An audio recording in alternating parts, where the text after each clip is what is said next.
जय हिंद। तो आज अपन बात करने वाले ऐसे वैज्ञानिक के बारे में जिनको नोबेल पुरस्कार विजेता सर सीवी रमन ने भारत का लियोनार्डो द विंची कहा और जिन पर रॉकेट बॉय जैसी वेब सीरीज भी बनी जो कि सुपर हिट रही।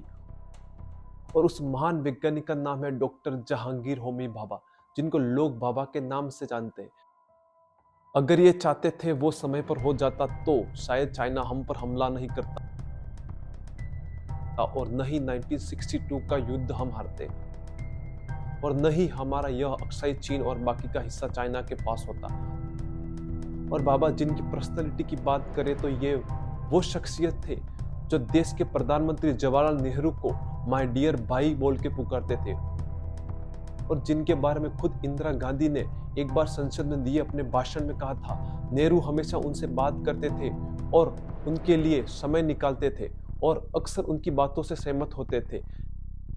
लेकिन ये उस समय की बात है जब अमेरिका का साथ पाकिस्तान के साथ था और अमेरिका चाइना का विरोधी नहीं था।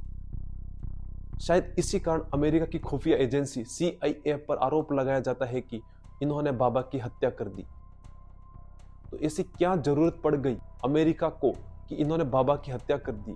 तो आज अपन बात करेंगे बाबा के बचपन से लेकर परमाणु कार्यक्रम की ओर, उनकी हत्या के पीछे की थ्योरी की। तो कुछ लोगों का कहना है शायद द्वितीय विश्व युद्ध ना होता तो बाबा भारत ना आते और न ही उनकी हत्या होती, क्योंकि द्वितीय विश्व युद्ध के कारण बाबा को भारत में ही मजबूरन रुकना पड़ा था, क्योंकि बाबा ने 1927 में ही आगे की पढ़ाई के लिए इंग्लैंड चले गए थे और कैम्ब्रिज विश्वविद्यालय में मैकेनिकल इंजीनियरिंग में एजुकेशन पूरा किया और 1934 में कैम्ब्रिज विश्वविद्यालय से डॉक्टरेट की उपाधि हासिल की। लेकिन बाबा का बचपन और स्कूलिंग भारत में ही हुआ और बाबा का जन्म मुंबई के एक पारसी परिवार में 30 अक्टूबर 1909 में हुआ और उनके पिता एक जाने माने वकील थे और उनकी प्रारंभिक शिक्षा मुंबई के ही एक स्कूल में हुई। शायद इसी वजह से बाबा को शास्त्रीय संगीत, मूर्तिकला, चित्रकला और नृत्य के क्षेत्र में गहरी रुचि थी और पकड़ भी थी। और कहा जाता है बाबा को शुरू से ही भौतिक विज्ञान, गणित में रुचि थी और इन्होंने रॉयल इंस्टीट्यूट ऑफ साइंस से BSc भी की और बाबा ने जर्मनी में कॉस्मिक किरणों का अध्ययन भी किया और 1933 में डॉक्टरेट की उपाधि भी प्राप्त की। और बाबा ने अपना खुद का रिसर्च पेपर भी प्रकाशित कराया जिसका नाम था the observation of cosmic radiation था, जिसमें कॉस्मिक रेडिएशन की किरणों की अवशोषक और इलेक्ट्रॉन उत्पन्न करने की क्षमताओं को प्रदर्शित किया, जिस कारण उन्हें 1934 में आइजैक न्यूटन स्टूडेंटशिप भी मिली। तो बाबा अपनी उपलब्धियों को 1934 तक ही साबित कर चुके थे। तो आप समझ सकते हैं कि द्वितीय विश्व युद्ध के दौरान अमेरिका ने लिटिल मैन और फैट मैन 2 बम गिराए जापान के शहर हिरोशिमा और नागासाकी पर, जो कि बाबा के रिसर्च पेपर के प्रकाशित होने के 10 से 11 साल बाद की घटना है। तो बाबा अमेरिका की नजरों में पहले से चुभ रहे थे, क्योंकि बाबा इस लायक थे कि वो परमाणु बम का परीक्षण कर सकते थे और शायद किस्मत को यही मंजूर था। जब 1939 में दूसरा विश्व युद्ध शुरू हुआ तो बाबा भारत में छुट्टियां बिता रहे थे और मजबूरन उन्हें यही रुकना पड़ा और 1940 में बेंगलुरु के इंडियन इंस्टीट्यूट ऑफ साइंस में सिर्फ रीडर के पद पर नियुक्त किया गया। लेकिन इनकी उपलब्धियों को देखते हुए 1941 में रॉयल सोसाइटी का सदस्य चुना गया और 1944 में मात्र 31 साल की उम्र में प्रोफेसर बना दिया गया। अब समय आता है बाबा में जो क्षमता थी उसे दिखाने का और हमारा देश आजाद होता है।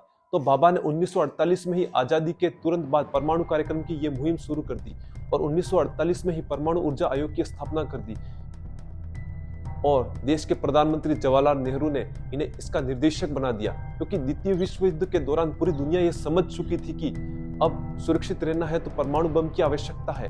शायद इसी वजह से तत्कालीन रक्षा मंत्री बलदेव सिंह को नेहरू जी पत्र लिखकर परमाणु ऊर्जा अनुसंधान की रिपोर्ट की बात करते हैं। लेकिन नया नया हमारा देश बना था तो परमाणु कार्यक्रम को ढील दी गई, लेकिन बाबा अपने कार्य में पूर्ण रूप से लगे हुए थे और 1955 में यूनाइटेड नेशन के परमाणु कार्यक्रम पर आधारित सभा की अध्यक्षता भी की। लेकिन समय बीतता गया और बाबा ने फाइनली देश के प्रधानमंत्री नेहरू जी को मना लिया और न्यूक्लियर वेपन रिसर्च के लिए बाबा परमाणु अनुसंधान केंद्र मतलब बार्क को स्थापित किया। और यह मुहिम तब और जोर पकड़ लेती है जब चीन ने 1962 में भारत पर आक्रमण कर दिया।